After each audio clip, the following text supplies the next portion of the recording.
Welcome to the debate. Usually when we talk about a moral system, there's this underlying expectation of human architecture. We act like we're building a city. Right. It's an inherently human project. We are the architects. Exactly. We draft the blueprints, we lay the bricks of our laws, construct social institutions, and we say to each other, here is how we should live. It is entirely a bottom-up construction. We build up toward some ideal. Yeah, that makes sense. It's structural. But then you step into the framework of historic Christianity, and suddenly those blueprints are entirely irrelevant. We are looking at a landscape that isn't constructed by us at all. It claims to be something that crashes down into our reality. Oh, wow. So a complete reversal of the dynamic? It is the absolute definition of a paradigm shift, moving from human invention to divine intrusion. So today we are asking a foundational question. Is Christianity fundamentally just another culturally constructed identity and moral system, or is it an objective historical revelation that transcends human tribalism? And we are analyzing this through the lens of Jamie Thornberry's essay, What is Christianity? A love-light life explanation that cuts through the noise, which it offers a framework aimed at cutting through the confusion of denominations and doctrines to locate the root of the faith. I will argue that this love-light life framework successfully demonstrates how the concept of downward revelation shatters tribalism and distinguishes the faith entirely from secular moral systems. And I will argue that despite its philosophical elegance, the framework ultimately rebrands the exact same deeply ingrained in-group and out-group tribal dynamics under the much grander guise of an ontological divide. Okay, well, let's get straight to the core of the essay. The text identifies what I consider a massive category error in how modern, specifically secular observers view Christianity. How so? Well, we tend to look at it as just another human system reaching up to God. A set of cultural practices, ancient traditions, and ethical rules that we invented to keep society functioning. But the argument here is that the faith is fundamentally a downward revelation. Right.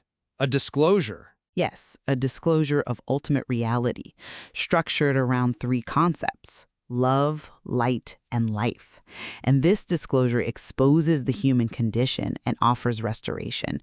So viewing this as merely a cultural identity fundamentally misses the mechanics of what the faith claims to be. Because it demands a response. Exactly. It's an encounter that demands a personal response. And that places it in a completely different category than, say, a secular ethical framework, which essentially just tells you how to be good. I mean, I don't deny the intellectual cohesion of that structure. It's an incredibly tight theological model. But I fundamentally question its ability to actually escape the gravitational pull of human tribalism. In what way? Well, claiming an exclusive disclosure of reality that neatly divides the entire human race into those who receive the light and those who resist it, that functions identically to cultural tribalism in practice. I see what you're saying, but And furthermore, secular moral frameworks don't just say, be good. They also claim to uncover objective truths about human flourishing and align behavior with reality. Because of that, the distinction the essay tries to draw between divine revelation and human philosophy is far less absolute than it appears on paper. let's dig into the mechanics of that distinction, though, because it rests heavily on how the concepts of love and light are defined against human brokenness. Okay, let's unpack that. So to understand this, if you're listening to this and you come from a strictly secular background or, say, an undergraduate ethics class, we have to look at the classical theological concept of privation used in the text. Privation, right. Yeah, in modern secular thought, we often treat evil as a thing, like bad programming, toxic environments, a destructive force. But privation means evil isn't a created substance. Think of coldness. Cold isn't an energy source. It is merely the absence of heat. Okay, so darkness isn't a particle, it is the absence of light. Spot on. In this framework, human brokenness is simply a turning away from the good when it is revealed. It is a severed connection. So it's a lack of alignment, essentially. a failure to orient oneself correctly toward reality. Exactly. It's a misaligned desire. So look at how a secular moral system operates. It functions like a diagnostic rulebook. A secular ethicist looks at society, diagnoses a problem, and says, here are the rules to fix it. Do no harm, maximize well-being, respect consent. Right, it's behavioral. It is entirely behavioral and structural. The love component in this essay is saying something radically different. The imperative isn't adjust your behavior. The imperative is be reconciled. Ah, I see the distinction you're drawing there. Yeah. It isn't about fitting into a rule book. It is about repairing a severed relational connection to the very source of reality. And the light component means this truth isn't something we construct through social consensus. It is a personal disclosure. I come at it from a different way, actually, because let's look at secular humanism, which also prioritizes relational harmony and living in alignment with uncovered truth. We don't need a divine framework to say that human beings thrive on connection and suffer when those connections are severed. Sure, but Evolutionary biology, sociology, psychology, they all tell us that misaligned desire, like selfishness, greed, isolation, damages the social fabric. We uncover these truths through observation. through human observation, yes. Right. A secular ethicist doesn't just invent rules. They say we have uncovered that empathy works better than cruelty for human survival. The essay says God has disclosed that love is the ultimate reality. Functionally, both are claiming to align human behavior with an uncovered objective truth. So how is this supposed light operationally different from a secular philosophical system? Well, the operational difference lies entirely in the nature of what is being uncovered. In your secular example, the sociologist or the ethicist discovers a principle. They find a mechanism of survival, a data point about human flourishing. A very useful data point. Very useful, absolutely. But in the framework we are discussing, the light is not an abstract principle. It is a personal, self-revealing entity. Let me give you a deeper analogy to explain why that distinction matters. Go for it. Imagine you are in an airplane that is in a catastrophic nosedive. The secular ethicist is the person who suddenly discovers the laws of aerodynamics. They can explain exactly why the plane is falling, they can chart the math, and they can tell you what the wings should be doing. Okay, they have the diagnosis. Right. But acquiring that data does absolutely nothing to save you if the engine is dead. The framework of this essay argues that revelation is not acquiring the math of aerodynamics. It is having the engineer who built the plane step into the cabin, sit down next to you, and physically repair the severed connection in the engine while you are going down. That's a dramatic shift. It is. One is an acquisition of data. The other is a restorative encounter. Okay, but if we are going to claim an actual engineer stepped into the cabin, then we are no longer just talking about abstract philosophy. We are talking about a historical event. We are. So if this light isn't just an uncovered principle, how and where did this restorative encounter actually take place? And that brings us directly to the life component of the essay. The argument does not rest on timeless philosophy. It hinges on the claim that God acted decisively in human history, specifically in the historical life, death, and resurrection of Jesus. Right. The historical anchor. Yes, truth was enacted. Grace was physically embodied. And this is where we have to address the concept of adokimos, which is central to how the essay explains the human response to this historical event. Yes, adokimos is where the mechanics of this argument get incredibly complicated for anyone outside the faith. It's heavily misunderstood. People often think of it as God arbitrarily predestining people to destruction or like creating them to be evil. But the essay clarifies adokimos for the modern reader by defining it as reprobation as confirmed refusal. Confirmed refusal. Let's break that down. Let's use a highly accessible metaphor for the undergrad students listening. Imagine the warning light on your car's dashboard turns on because your engine is out of oil. You choose to ignore it. You keep driving day after day, actively refusing to acknowledge the reality of the warning light. And eventually, your engine dies. It permanently seizes up, yeah. The mechanic didn't arbitrarily punish you. They didn't strike your car with a lightning bolt. The permanent destruction of your engine is simply what happens when your confirmed refusal to address reality takes its natural course. So God entering history is the light. Yes, God entering history is the ultimate light.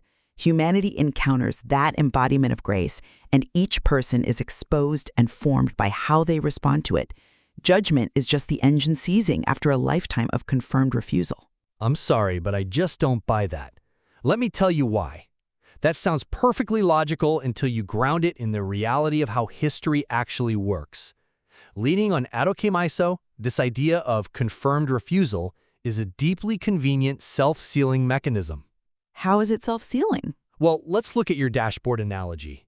The oil light is universally obvious. It is glowing bright red right in front of your face. But the historical claims of a first-century resurrection are not a glowing dashboard light. They are heavily mediated. Mediated through what? Through ancient texts, centuries of tradition, translation, human interpretation. Imagine an undergraduate student, or a historian, who meticulously examines those texts. They study the first-century context, they look at the philosophical arguments, and they simply conclude, I am not convinced that a man resurrected from the dead. Okay, so an epistemic disagreement? Exactly. It is an honest, intellectual, epistemic disagreement. But this framework doesn't allow for honest intellectual disagreement. Why do you say it doesn't allow for it? Because the epistemology is entirely closed. If you examine the mediated history and don't accept the claim, the framework immediately diagnoses you. It says, you aren't actually unconvinced by the evidence. You have a misaligned desire. You are making a confirmed refusal of the light. I think that's a slightly uncharitable reading. It pathologizes skepticism. If light exposes the human condition and you reject this historical claim, your rejection is inherently framed as a moral failure, not an epistemic one. That completely insulates the historical claim from critique because it attacks the character and the ontological state of the person doing the critique. Well, you are assuming that the intellect and the will are completely separate compartments. But the essay suggests they're deeply intertwined. It isn't saying that every instance of historical doubt is a malicious refusal. But it implies a moral defect? It is addressing the fundamental posture of the human will toward the good. Think about how we evaluate truth in deeply relational contexts. If a parent continuously demonstrates love to a child, and the child grows up insisting my parent never loved me, we don't treat that as a mere data processing error. No, we assume a relational issue. Right. We don't just hand the child a list of historical facts about the parent's sacrifices. We recognize there's a deeper relational rupture, a resistance in the will to the reality of the love being offered. Okay, but the text is arguing that at the ultimate level of reality, our response to the good isn't just about parsing historical footnotes. It's about whether our will fundamentally desires the good when it is presented. But again, you are assuming the good has been clearly and unambiguously presented. The child in your analogy can literally see their parent. If the historical claim relies entirely on heavily interpreted texts rather than obvious present reality, humans inevitably have to build massive institutions to protect and transmit those interpretations. Which brings us to the institutions. Yes. And that leads us straight into the essay's defense of denominations. Because if this light is so universally revealing, why has the history of the church been defined by fractured, tribal warfare? The essay explicitly tackles that. For any secular observer looking at the religious landscape, the split between Catholicism, Eastern Orthodoxy, and Protestantism looks like pure institutional tribalism. Because it functions like it. But the framework draws a very sharp distinction between essence and expression. We have to look at how these vastly different institutional expressions stem from the exact same life event. Let's break down the mechanics. Go ahead. If the core claim is that God physically entered history, how do you preserve that reality? The Catholic branch looks at the incarnation and says, we must protect this through historical continuity, a magisterium, and sacramental authority. Right. The Eastern Orthodox branch looks at the exact same event and says, the point of the incarnation is mystical participation in the divine life, what they call theosis, preserved through ancient liturgy. And the Protestants? The Protestant branch looks at the event and says, human institutions are fallible, so we must anchor this reality entirely to the documented scriptural word. So you have three completely different mechanisms for interacting with the divine. Different mechanisms of expression, yes, but they aren't different religions. They are different facets of the exact same historical diamond. They all affirm the exact same essence. The incarnation? The centrality of Jesus, the reality of privation and sin, and the necessity of unmerited grace. Therefore, the essay concludes that the real dividing line in human history isn't institutional. It isn't about which cultural tribe you belong to, Catholic, Orthodox, or Protestant. Then what is the dividing line? The ultimate dividing line is ontological. It exists at the very level of human being. It is the line between those who receive the light and those who resist the light. This proves that at its core, Christianity is not a tribal identity system. It dismantles tribalism because it bypasses every cultural boundary to address the individual human heart. That's a compelling argument, but have you considered, isn't that just a massive semantic rebranding of tribalism? You can call it a diamond, and you can call the divide ontological all you want, but practically speaking, it's the same dynamic. How is describing an ontological state a rebranding of a human tribe? Because you are still dividing the entire human race into two distinct camps. You are just raising the stakes to an absolute cosmic maximum. Let's define tribalism. Sociologically, tribalism is an in-group, out-group dynamic where the in-group possesses the truth, the purity, or the right cultural markers, and the out-group is deficient, ignorant, or actively hostile. Sure. Sociology defines it that way. Right. And the essay says, we aren't tribal because we don't care if you are Catholic, Orthodox, or Protestant. The institutional walls don't matter. Fine. You've stripped away the denominational labels, but what exactly have you replaced them with? A response to the light. An overarching meta-tribe. The receivers of truth versus the resistors of truth. You have created the ultimate in-group. I disagree. A human tribe is built on arbitrary markers, shared geography, ethnicity, political affiliation, rituals. A tribe maintains its boundaries through exclusion, pride, and boundary policing. Yeah, and this framework does that too. No, because if we look at the actual mechanics of the love component we discussed earlier, it subverts that entire sociological process. If the core of this meta-tribe is a revelation of completely unmerited grace, if the light reveals that every single human being is fundamentally misaligned and completely dependent on a restorative encounter they didn't earn, then the very fuel for tribal pride is removed. Removed in theory. You cannot sustain a true in-group superiority dynamic if the defining characteristic of the in-group is the admission of total spiritual poverty. The framework itself actively dismantles the tribal impulse because it removes the mechanism of human pride. It dismantles it in theological theory, maybe. The theology says, we are all broken, grace is unmerited, we have nothing to be proud of. But human sociology does not care about your theological theory. It immediately takes that claim and builds walls with it. The very second you say we are the community that has accepted our spiritual poverty and received the light, you have simultaneously created an outgroup of people who stubbornly refuse to admit their poverty. That's a very cynical view of community. But it's accurate. The sociological mechanics of exclusion, pity, and superiority kick in immediately, regardless of how humble the founding doctrine is. Humans weaponize humility just as easily as they weaponize pride. I see your point. That is why I argue that while this essay presents a highly sophisticated, beautifully constructed model, redefining these divisions as ontological responses to light does not actually insulate the faith from functioning as a cultural identity system.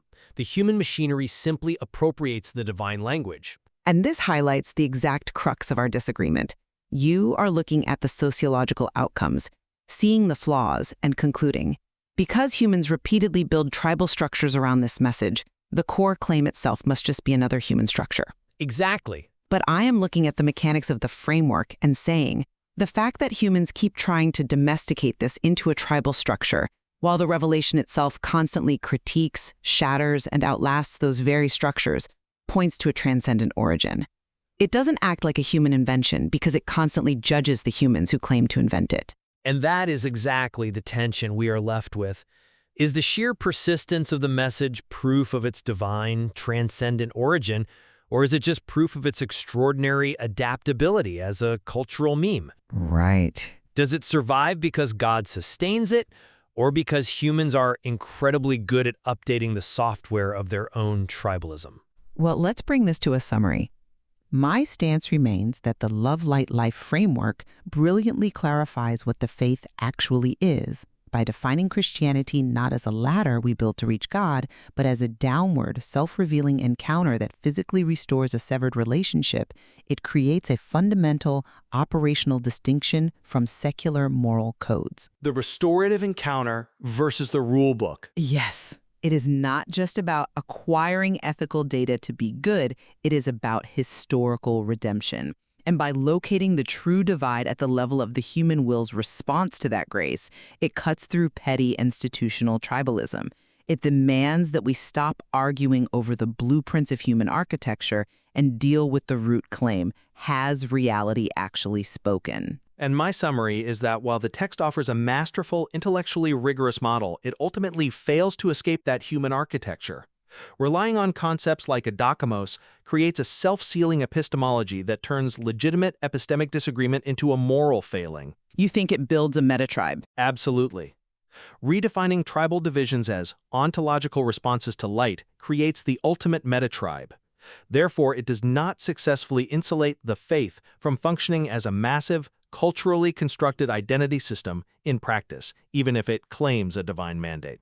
Well, I think one thing we clearly agree on is that this framework forces any thoughtful observer, especially a secular one, to grapple with what the faith actually claims at its absolute root. I completely agree. It strips away the superficial cultural critiques that are so prevalent right now and forces us to look at the foundational architecture of the argument itself. You really cannot dismiss this lightly as mere ancient superstition. It demands rigorous philosophical and historical engagement.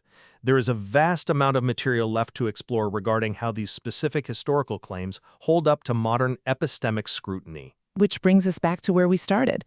When you look at the moral and spiritual landscape, are you looking at a city built entirely by human hands, brick by brick, rule by rule, tribe by tribe?